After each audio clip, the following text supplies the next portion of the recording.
Welcome, everyone. You are with me, Lauren Chai, and today in First Impression, we'll be looking into eye contact mastery in creating lasting impressions, whether you are meeting someone for the first time or in a professional settings. Now, eye contact is more than just making someone feel seen.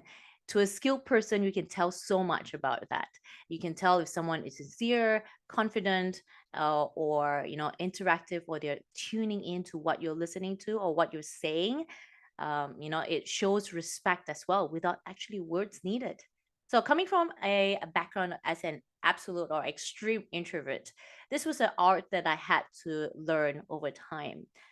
On that conversion, I did make that decision of, okay, now I want to put myself out there. I need to get a hold of my confidence level. And in order to communicate with people, in order to communicate with the right person, whether or not it's finding your new partner, whether or not it's making the right deal with the right person, it's making that first impression. And for me, it's more of the eye contact, it's perceiving yourself as confident. So the first time or the first couple of times, so how I can share with you all is when I first spoke to people, I made that effort to speak to people, to practice speaking out in public. I made sure that I looked into the person's eye. Now, sometimes people think that that may be too much, but that is more of if you're the kind of person that is shy or not confident within yourself, if you feel that way of a person.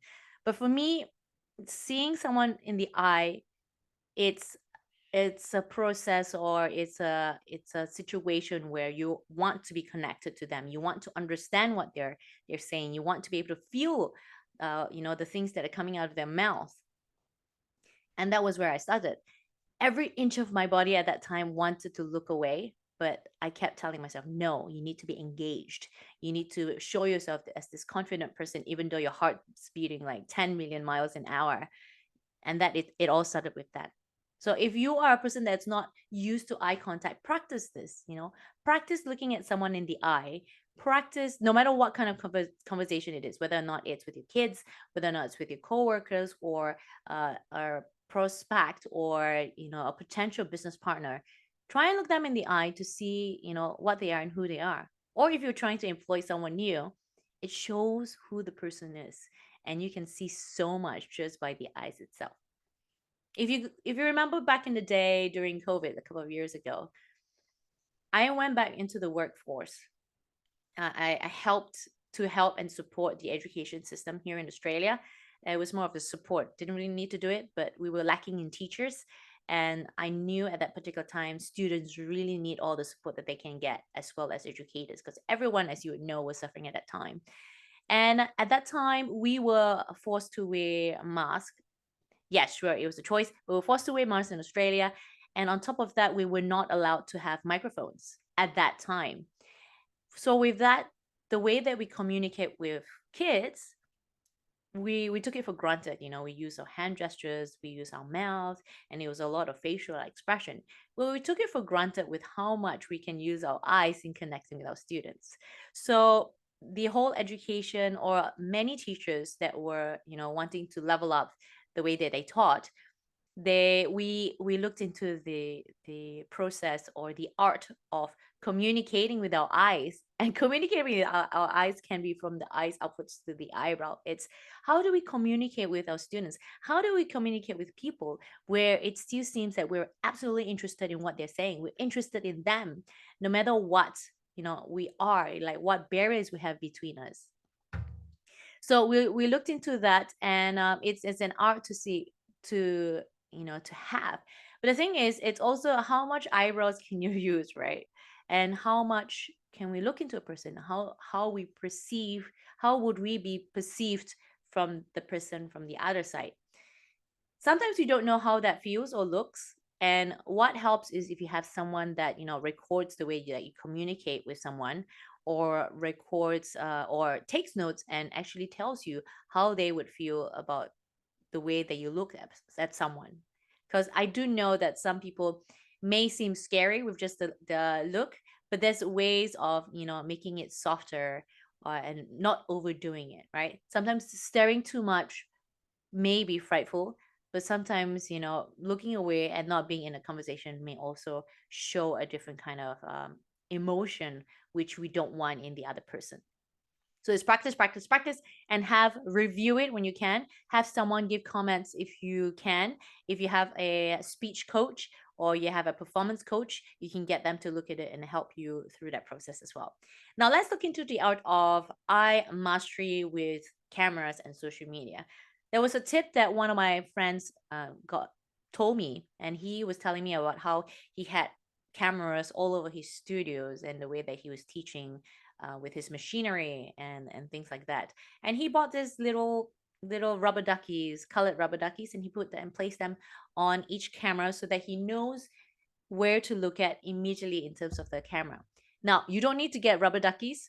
With me, I travel a lot. When I first started with this whole concept of recording videos and the art of communicating, I would stick like stickers or markers right next to the camera. We don't want to put it on the camera, right next to the camera, so that when I click record, I know immediately where the camera is straight away. Now, when you're doing some coaching program or you're speaking to a client on Zoom and things like that, it's great you can see their facial expression, especially on the screen. Unfortunately, the camera is not where the screen is. So, with me, especially with now presenting, I'm actually looking at the camera comparatively to the screen because I want to connect with you all that's listening and watching this video and trying to understand the art of eye contact, right? Compared to if I'm reading a script and I'm looking downwards, I'm actually communicating with the screen. Even if I have a group of people that I'm coaching or a workshop that I'm doing virtually, sure, I want to see the reaction of people that are attending my sessions. But when I'm speaking for more than 5 to 10 seconds, I look directly up to the camera and start talking to the camera rather than looking down to the screen. And that makes people feel more connected comparatively to if I'm actually looking at the screen to your expression. For me, it feels great because I can see your expression straight away on in terms of what I have to say. But in regards to connection with your audience, I like to look at the camera. So there's pros and cons with that. There are some AIs where it automatically moves your eye and records your eye, or it projects your eye where you're actually looking at a camera even though you're looking on the screen. So if you want to invest in those kind of products and stuff, we're in a generation where things always grows and change and evolves so much and so quickly that at the end of the day we might actually have a camera where it's on the screen as well. You never know, right? Or we get to see someone like physically there even though it's in virtual settings. The world is an open voice and oyster of so much possibilities out there. So in regards to eye contact, practice that. Record yourself on video where you look into the camera. If not, if you want to invest in AI where it helps you in that regard to redirect your eye, by all means, you are most welcome to try it. I do know that there's some of them that has those kind of programs. It makes your eyes look different, like not normal at all. But that is if you are someone that's particular with the way that you present things naturally. So that's the eye contact mastery that you can try out by yourself. But remember, in order to get better with everything that you do, it's all about practice, practice, practice, getting feedback, knowing what to change, knowing how to improve, and always, always learning to be better than who you are tomorrow or today. Who you are today or who you are yesterday is always getting better and better every single day. So, thank you for tuning into Eye Contact Mastery. If you like this episode, remember to give it a thumbs up, share it, subscribe to my channel to stay tuned to the latest post, and leave a comment down below on your journey on creating the first or the best first impression for yourself. Remember, it's not just all about making the perfect eye contact, it's about making meaningful connections. So, until next time, making eye contact is your secret weapon. So, use it as much as you possibly can for your success.